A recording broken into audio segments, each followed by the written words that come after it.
Good afternoon, everyone. This is Lady Dragon speaking. It is Wednesday, January 8th. It's 2:14 p.m. Now we're going to listen to another keynote.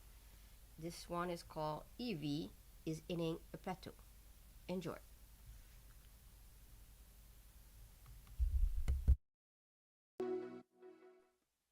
Please welcome our panelists of this afternoon session, Breaking Through the EV Demand Plateau with AI and Data Analytics, presented by EY.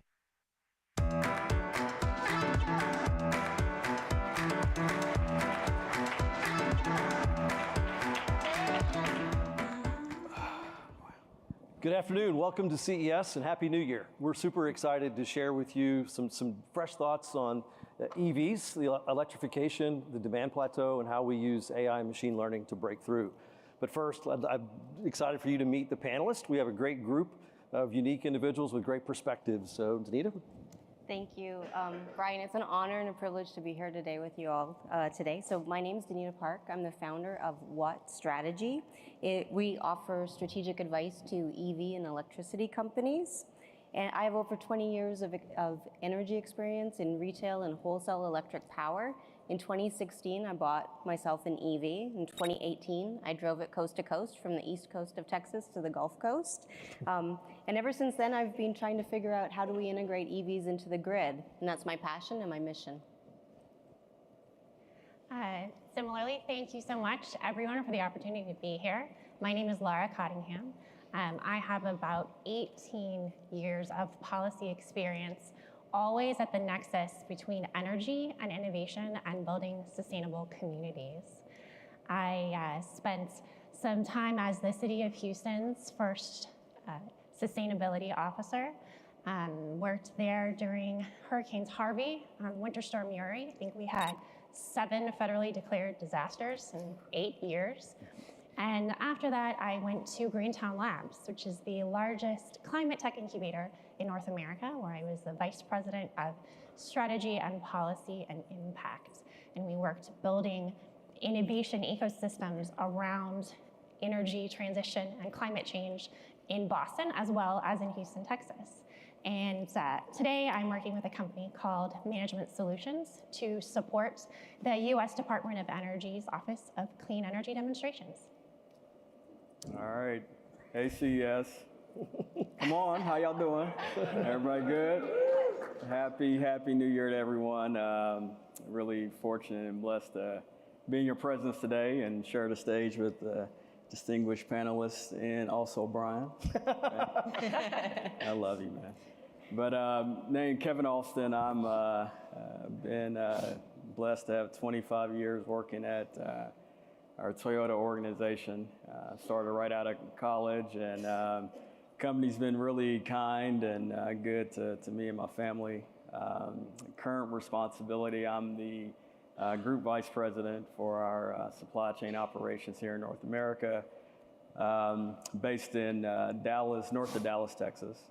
Our group kind of covers all related supply chain work from forecasting demand, placing product, strategy around our core operations, and managing our end-to-end logistics operations. We're also navigating this terrain on how to leverage digital capabilities to draw more value out of our supply chain, connect better with our customers, and make life easy for our team members. So really excited to be here and talk about this interesting topic of EV, and I look forward to good discussions today. Thank you. So Akio Toyota is presenting at the same time, so a huge kudos to the Toyota people for being here. They chose Kevin over Akio. Anyway, so first of all, we had a small event in the United States about 60 days ago, pretty consequential election. And as administrations change, so does policy. So we wanted to reflect a few minutes and discuss, get the panel's perspective on how the incoming administration will change. So Laura, first, any thoughts about how you feel like the incoming administration will impact policy as it relates to EVs? So I think everyone is asking themselves these questions right now, and nobody really knows, right? But one of the best ways to figure out the future in this case is actually to look into the past, right? There's a lot of change coming, and change can be disruptive. We've seen this before. But disruption can also be an incredible catalyst for innovation. So if you look at 2017, that year, two pretty major things happened to me that caused a tsunami of impact in climate policy. The first was the Paris Agreement, or the announcement that the US would withdraw from the Paris Agreement, right? So before that happened, if you asked folks, cities, people on the street, what is the Paris Agreement? They might not have known, right? But the announcement, the change of withdrawing that, started this groundswell of support. So I was working for the city of Houston at the time, and we were one of what became hundreds of cities across the US that signed up, that said, we're still in, we support the Paris Agreement. Cities, universities, counties, states, corporations all joined this movement. And what was really great was the movement, the excitement behind this. What followed that was, what does that actually mean for us? What does that mean for a city or a county to be doing its part to support the Paris Agreement? And it meant an inordinate amount of planning. Planning that got people excited, that got people really thinking about EVs and the role that they can play in our energy system and our efforts to reduce carbon emissions. The second thing that happened in 2017 for me was Hurricane Harvey. That was the biggest climate event that had happened in Houston. It was one of what became many across the country. That year, there was also Hurricane Irma. There was also Hurricane Maria. We've had floods and storms and fires and drought. And that made the idea of climate change very real. And it was very real to states and to communities. They are the first responders. They're the boots on the ground. And so they already had climate strategy. Now they're hearing from their constituents, their communities, we need you to take action. And so that year you saw that as a federal government stepped back, you saw cities and you saw local governments step forward. So to me, I think that's what will happen in the future. The good news is we have had a lot of planning that's happened since then. And so things are in place, the momentum is there, and it'll just take some more efforts for us to creatively keep that going. So Danita, you get the hard question on this one. So if the new administration, the last time, they were, the policy was energy independence for the United States. And as we move towards electrification, it's a juxtaposition from the standpoint that electrification is very energy dependent with resources from different places in the world and different technology. How do we reconcile that with this coming administration, or do we? So good question. I think the answer is a little nuanced. When I think of the administration we have today, I think the framework of that administration is really a lot about decarbonization. How do we decarbonize the economy? How do we decarbonize the electricity and all of the energy stack? The administration that is coming, I believe, will have more of a security framework. And so when they're making strategic decisions about energy, it will be how do we have secure energy? And that means it's reliable 24 hours a day, 7 days a week, it's affordable, and it is domestic. That's a really key, important priority. So how could that change into energy policy or emphasis? Some of the things that I would expect to see would be more of an emphasis on things that are domestic and clean. Nuclear comes to mind, more of an emphasis there. Geothermal comes to mind. Solar, it might be a little bit hard to get critical minerals for that, but the solar and wind in the US right now is contributing 15% of all the power produced, so that already has a lot of momentum. And so I would expect to see the administration start to focus a little bit more on how do we onshore critical minerals that are required for batteries and solar, how do we refine it here, and how do we manufacture here? So I think those are some of the key themes that I would see related to that. And and by the way, the electricity demand, AI is a topic here. The growth rates that we're seeing related to AI and electricity are, for someone who's been in the electricity industry, most of my career, the energy demand, you used to be able to kind of figure out how much energy would grow by looking at last year and kind of using the same number. So we're in a situation now where the electricity demand is growing so rapidly that one of the things that could happen, and we're starting to see it in Texas, is it's an all of the above situation.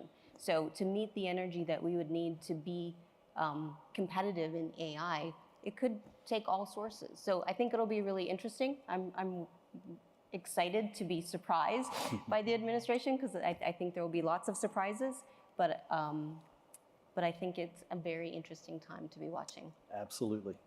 Mr. Austin, a question for you. From an OEM perspective, as emission standards are radically and rapidly changing, how difficult is it for Toyota, and what impact does that have on Toyota with a long-term stability strategy towards, clean energy, electrification, hybrid technology, et cetera? Yeah, really good question. If you don't mind, I want to do a poll with the audience. Sure. Real fast. So just a quick show of hands. How many of you drive EV today? All right, what do you guys, is that 10%, 20? What do you guys? About 20%. So if you guys can just represent the full nation, we'd be in good shape. I'm gonna answer your question, but I love how Laura talked about looking backwards a little bit. I'll tend to do the same.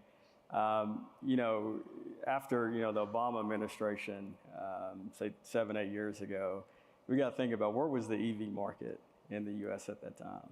It was slightly over 1% of the total industry, so 1%. And at that time, there was a lot of really rich debate and questions of where would it go? Even when people were thinking about calendar year 25, 7, 8 years ago, what would be the market penetration of EVs? There were forecasts ranging from, on the low end, it would be about 5% of the market, upwards to 30, 35% of the industry. Frankly, people talk with massive certainty, but really no one knew, right? And so it was really during that kind of period where our organization, Toyota, kind of honed in on our approach, our strategy on how to tackle this challenge. Really was built on our mission, our guiding principle, our North Star, which is how do we organize together to reduce carbon emissions as much as possible, as soon as possible. And so our approach to do that was we felt we had to engage the most important stakeholder in the industry, and that's the customer, how to provide the customer with optimal choice. And so we built what we call a multi-pathway solution, a broad product portfolio that encompassed hybrid products, plug-ins, of course, battery electric, and hydrogen vehicles. Go back during that era, we had a lot of criticism about our approach and our strategy. There were many that took our path as sort of an anti-BEV statement, but really it was around pro-consumer choice and also pro-carbon reduction. And so as we stand here today, we're very proud of the progress we've been able to make. A couple months ago, EPA came out with rankings of the last 5 model years, ranking of automakers and how much carbon reduction has actually occurred. And we're proud to say Toyota was number 1.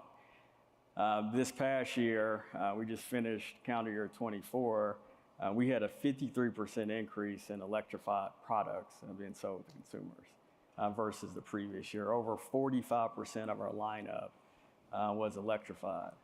And we're still making massive progress to build our own internal capabilities on how to design, build, and distribute great battery electric products. Over $20 billion in investment the last 5 years in the US alone. So I say all of that to mention that journey has occurred over multiple administrations. And the key point is the industry has evolved, made progress, 1%, now we're upwards of 8. The industry has continued to make reduction on carbon emissions, as we've discussed. And I feel confident regardless of what happens, and we all know there's a mountain of uncertainty on the regulatory front, but I'm highly, highly confident that we'll continue to make progress on the most important goal, which is reducing carbon emissions. Outstanding. Good. So EY is invested, and you'll have a chance to download this at the end of the presentation, in our Mobility Consumer Index. The Mobility Consumer Index accomplishes is really surveys customers globally, consumers globally, about their acceptance or reticence as it relates to electric vehicles. The topic today is, how do we break through the barrier of 8%? How do we get people comfortable with the technology to embrace? Part of that is AI, machine learning. Part of that is different things. But as you see here in the information, we've done this the last 2 years and we'll continue to do this. There still is a tremendous chasm. There still is a tremendous chasm in adoption. So with that in mind, Kevin, let's start with you. How can automotive manufacturers collaborate to educate, allow consumers to embrace the technology better and quicker? Are there things that you can do, or what are things that you're planning to do? Yeah, I'll share a quick story if you don't mind. One of the jobs I had previously was working in our sales regional office that covers and works with various states in the country and dealers. And at the time, there was this big push for certain states that were really interested in adopting California's ZEV mandate. So they set up public hearings, and I got told, go participate in the public hearing. And I don't know how many of y'all have kind of been a part of like public hearing, but you get the most engaged citizens, right? And I hear a lot of diverse opinions on topics such as one we're discussing today around ZEV. And what was really interesting, coming from the lens of the automaker and how people perceived us, was that the reason there was not adoption was because there was a lack of product availability and choice. So many citizens and state legislators felt that, hey, we have to adopt a mandate in order to force automakers to build products so our consumers can choose them and drive bad products. So again, fast forward a little bit, here we are, 2025, where there's over 80 different models of, again, battery electric product for consumers to choose from in a market that is 8%. It's significant, 80 plus models in an 8% industry. And so there's massive choice today for customers that we didn't have 5 years ago. And as you pointed out here, there's still barriers to growing kind of adoption rate. So obviously product alone was not the issue. But what is, I think, is the question, how do we kind of break through as an industry? I think there's some clues we can look by looking outside of the US. There are certain regions and areas globally that have had massive success in this journey of EV adoption, right? China, for one. I read recently that they are expecting calendar year 25 to be the first time they break that equilibrium of more BEV sales and non-BEV sales in their country. But if you look at what they were able to do, it's been massive investments in infrastructure. I believe they have over 5 to 6 million charging stations. Over 70% of them are fast chargers. Obviously the government has invested heavily in partnership with companies to build out an EV supply chain that can help minimize cost structure and provide affordability to customers. All right, so that full ecosystem of policy, of infrastructure, of affordability, consumer confidence, and education has been the key to drive adoption. I think the question for us in the US is, can we do the same? I don't know. Can we what? Burn coal. Can we burn coal? My dad was a coal miner, man, so that's a little, we can talk later on that one. I'm sure in the audience there's not a lot of empathy for automakers or the plight of the automaker, but if we had our choice, and like ideal state for us is, in the US today, as we were just talking about the proliferation of like targets. You know, we got state targets, we got federal targets. I think the ideal state, if we can all align behind a common goal at the federal level, that we could collaborate together that will still drive the necessary innovation, necessary R&D, but do so in a more efficient way that's not getting too far ahead of where consumers are, will give us the best chance to drive the EV adoption and again meet those carbon emission goals that we all aspire to do. Perfect. I'm going to come back to you in just a second, but Yeah. Laura first. Let's talk about what type of policy, government policy, can invigorate, energize, electrify us. Absolutely. So I'm going to pull from what Kevin talked about, collaboration, because one of the biggest areas we're thinking about right now is how to move forward if some of the policies that we have right now go away, if we don't have as many rebates. We have some states who have some mandates, we have some who don't, and what does that look like, right? And so I talked already about how cities and states have a huge role to play in moving forward. Is that the most efficient strategy? Not necessarily, but what if that is the strategy? What if that is the option, right? And that is why collaboration is so important. That if you think about cities, especially, states have generally much more experience in this area, but not necessarily, right? But if you think about cities, an average city that is suddenly thinking about how do I now get everyone in my community to electrify their vehicle, right? They probably have one fleet manager, and he's thinking about his fleet. And so there's so much opportunity to come together and to really think about what works best to build the solutions that are crafted to meet the needs of your communities. And part of this is being creative. Rebates and tax incentives are great if you have them. They are great at supporting your existing programs and accelerating them. One of the things that the Biden administration did really well was they talked to cities and communities and they said, what are you working on and what can we do relatively quickly to speed up the achievement of your goals? And so that's how you saw some of the programs that were laid out that did just that. What do we need to do now going forward?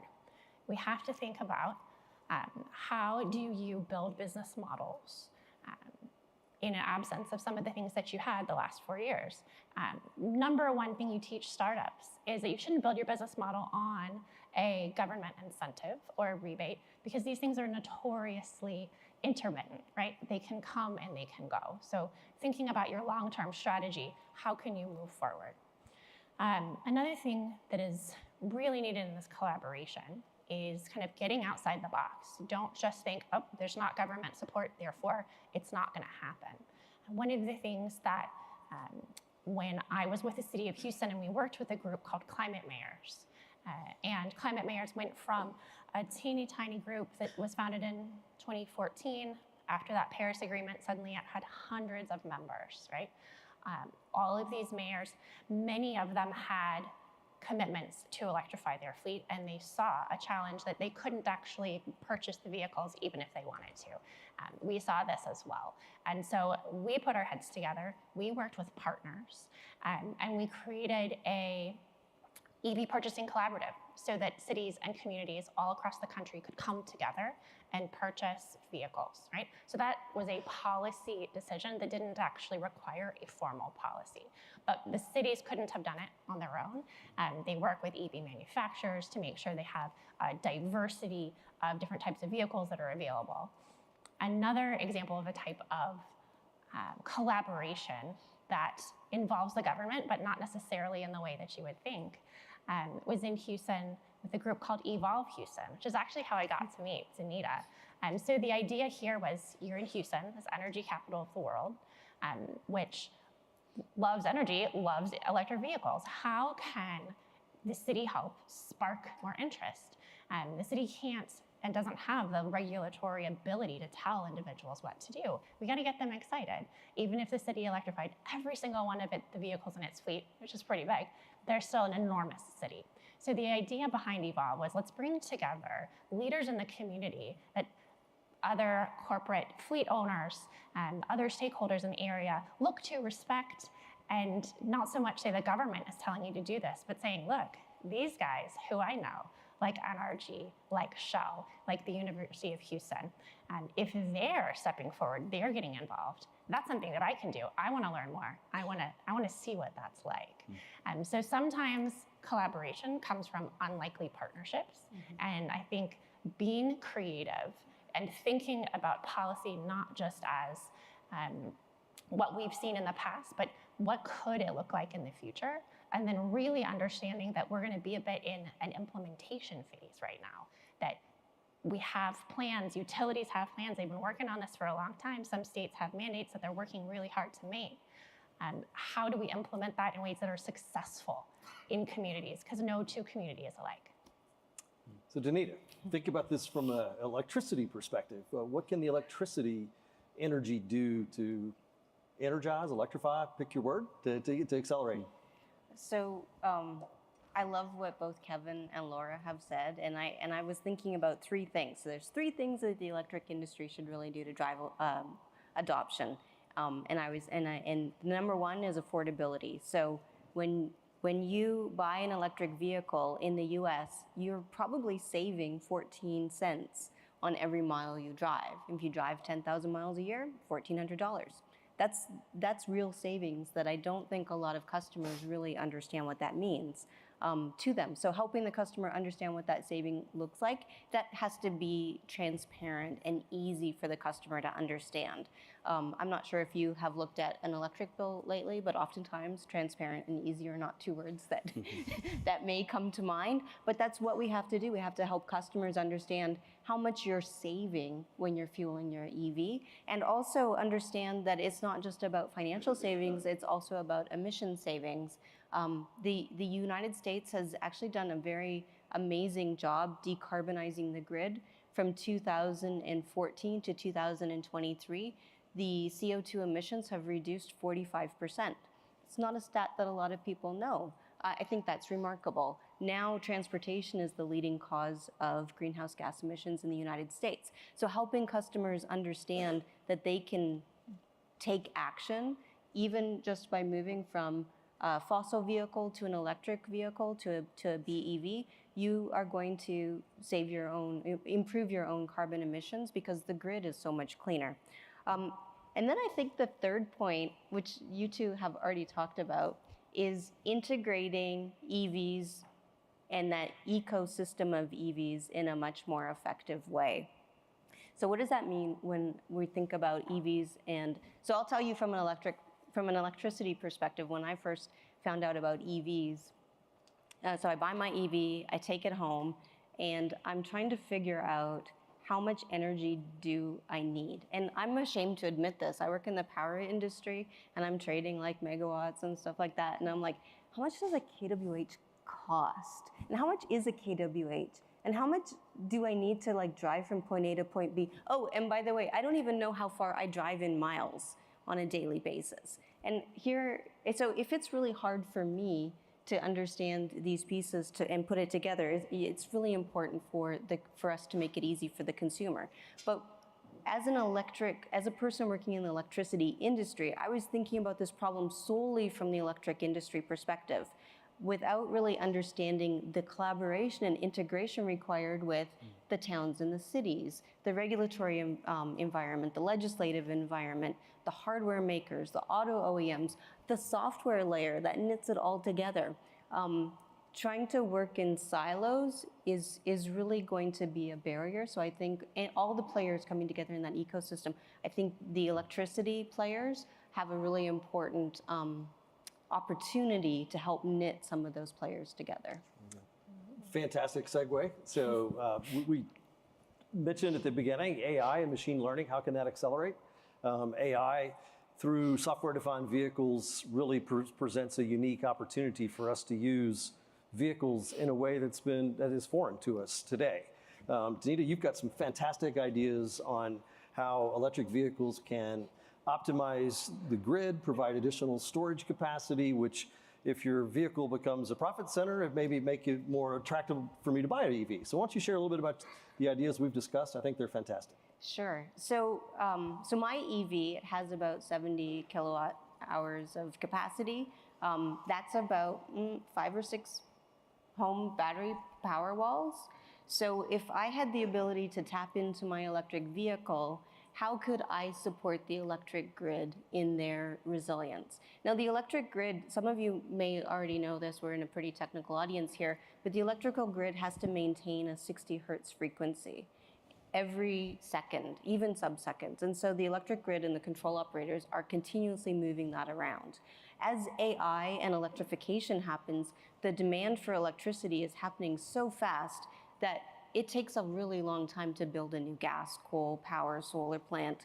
How can we tap into all of these vehicles that are coming into people's homes and fleets and workplaces and turn those into grid assets? And what does that take? Well, you have the EV, that's one.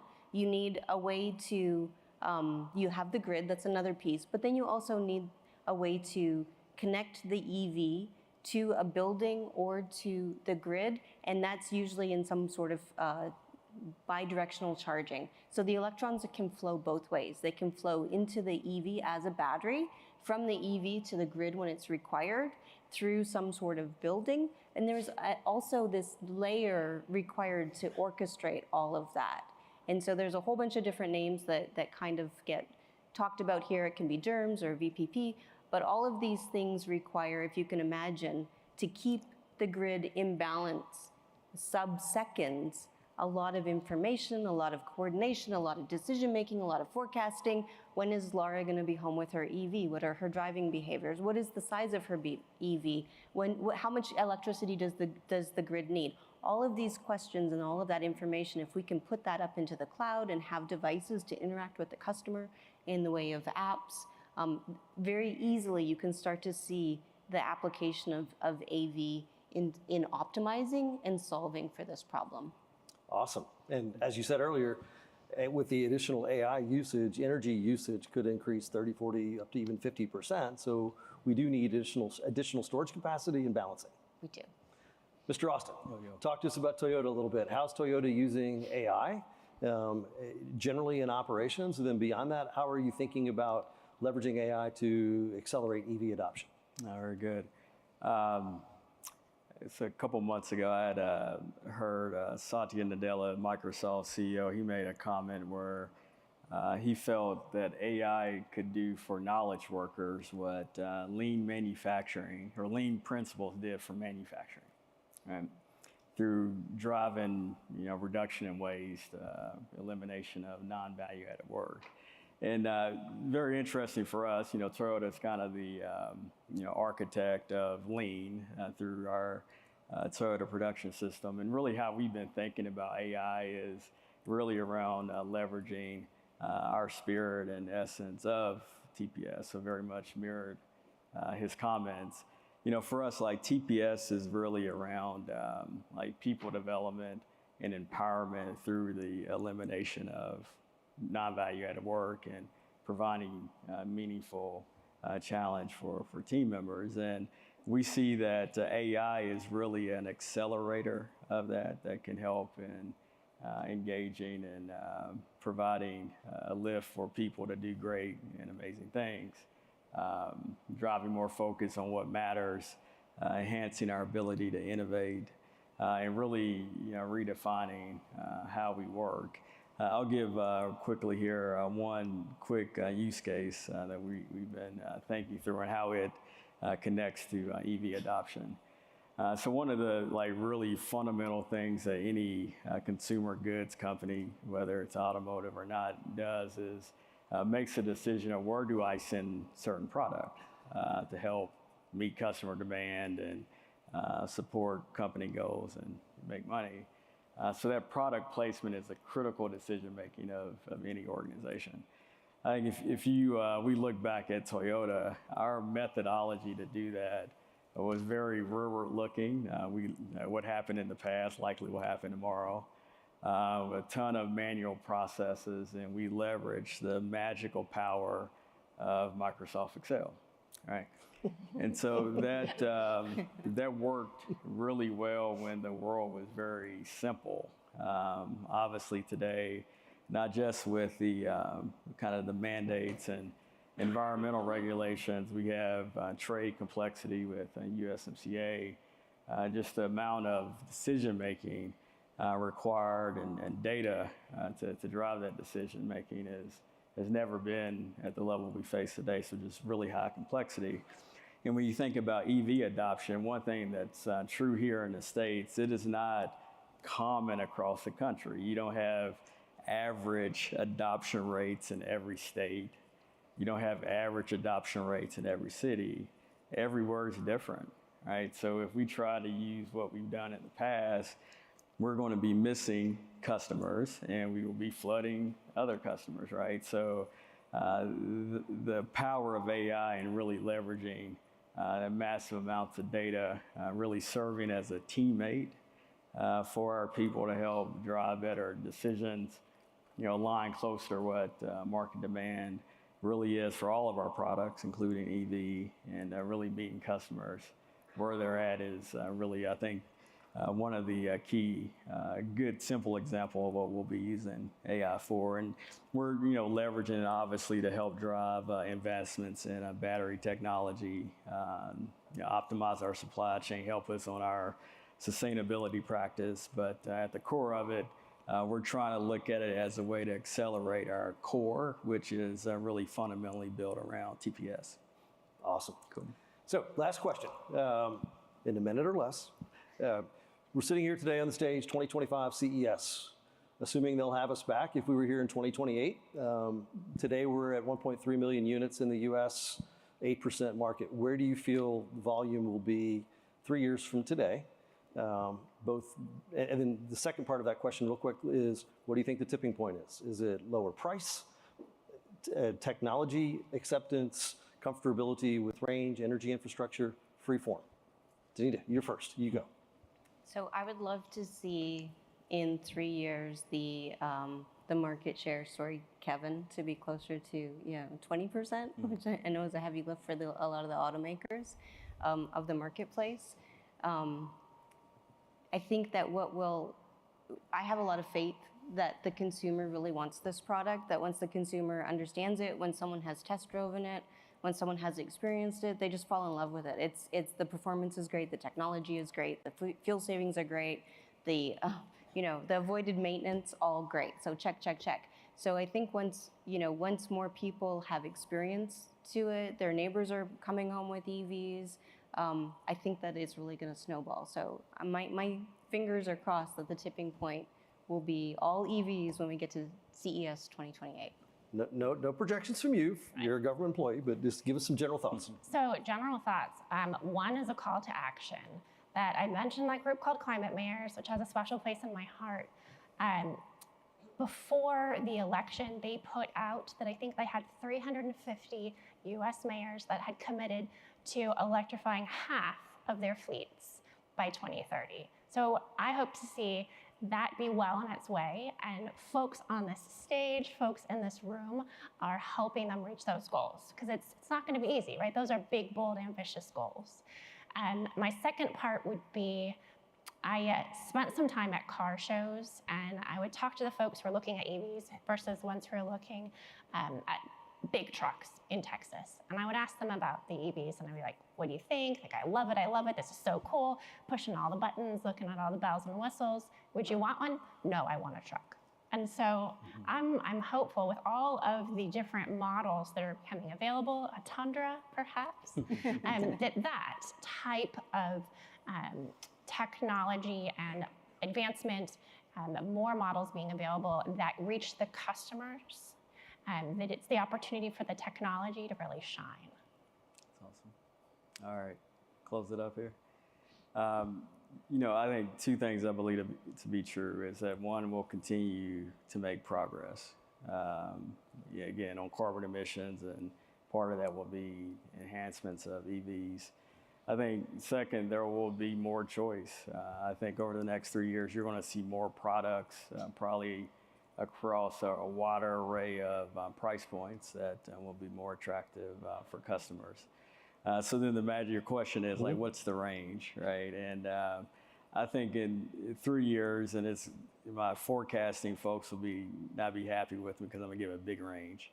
So I think it could be anywhere between say 10 to 20% A lot of that's going to be predicated on what happens after January 20th and some of the incentive structures that are in place to stimulate demand today. If we had in Vegas, in the spirit of it, kind of put our wager around, I'd be around 10 to 12% personally. Perfect. 15% for me. I have complete confidence in leaders like you, innovators like those in the audience. Thank you for sharing your Monday afternoon with us. Hopefully this has been entertaining and engaging and educational. The QR code on the screen right now gives you access to our EY Mobility Consumer Index. Please access it, download it, read it, reach out to us if you have any questions. We'll again be refreshing this to keep track on consumer demand. And as we leave, I just wish everyone to have a fantastic show. But as you're looking around the show, think about software-defined vehicles. Think about vehicles that are no longer disparate systems, vehicles that are driven by a common operating system, and the ability and the capabilities that unlocks for all of us to achieve these lofty goals. Thank you for your time and attention. Thank you, panelists. You guys were fantastic. Well, well, well. That was very interesting. Hi, everybody. Thank you for joining. Listen, I'm coming back soon with another keynote. Listen, I just want to end with this. Yes, I'm saying hello to everybody. I just want to end with this. That